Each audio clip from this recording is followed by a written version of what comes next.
এই ভর্তা খাও ভর্তা, ঈদের ভর্তা উৎসব চলিতেছে। এই যে বাবু খায় না ভর্তা, ভর্তা দাঁড়াও ক্যামেরা করলে, এ ভর্তা খাইয়া যাও, ভর্তার মিছিল। কাসির ভাই ভর্তা উৎসব চলতেছে। এ জমির ভাই ঠিক আছে, এইভাবে তো আন ভাই, বাং দিয়ে আন ভাই, না বেচতে পারলেও ভর্তা হয়ে যাব।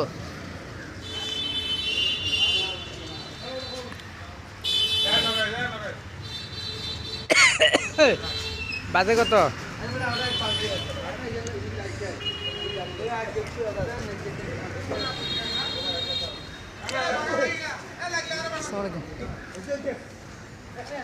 আসসালামু আলাইকুম। কেউ দোকানপাট বন্ধ? কাছেন ভালোই না? বাবুর নিয়ে বেড়াইতে পেরেছেন?